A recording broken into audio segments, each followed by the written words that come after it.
5 ಲಕ್ಷವನ್ನು ನೀಡ್ತೇನೆ ಅಂತೇಳಿ ಭರವಸೆಯನ್ನು ನೀಡಿದ್ದಾರೆ. ಆ ಹಣವನ್ನು ಸಹ ನಾವು ಸದುಪಯೋಗ ಪಡ್ಕೊಳ್ತಿದ್ವಿ. ಆದರೂ ಸಹ ಸಾಲದಾದಾಗ ನಮ್ಮ ಪಂಚಾಯಿತಿ ನಿಧಿಯಿಂದ ಸುಮಾರು 2 ಲಕ್ಷ, ಟೋಟಲಾಗಿ 12 ಲಕ್ಷ.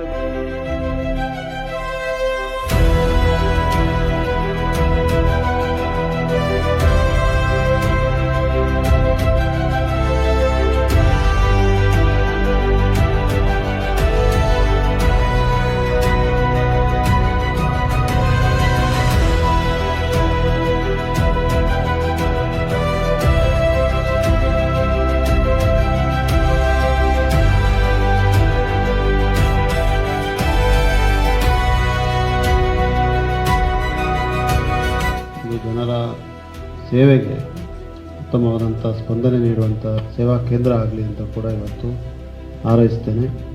ಪಂಚಾಯತಿ ಸದಸ್ಯರ ಮೇಲೆ ಭಾಳಷ್ಟು ಒತ್ತಡ ಇರ್ತದೆ. ಬೆಳಗ್ಗೆಯಿಂದ ಸಾಯಂಕಾಲವರೆಗೂ ಅವ್ರಿಗೆ ಜನರ ಸಮಸ್ಯೆಗಳು, ಕುಡಿಯೋ ನೀರು, ಚರಂಡಿ ವ್ಯವಸ್ಥೆ, ದಾರಿದೀಪಗಳು ಎಲ್ಲ ಕೂಡ ಒತ್ತಡ ಇರುತ್ತೆ. ಕೆಲವು ಭಾಗದಲ್ಲಿ ನಾನು ಹೋದಾಗ ಪಂಚಾಯತಿ ಚುನಾವಣೆ ನಿಲ್ಲಕ್ಕೆ ತಯಾರಿಲ್ಲ ಜನ.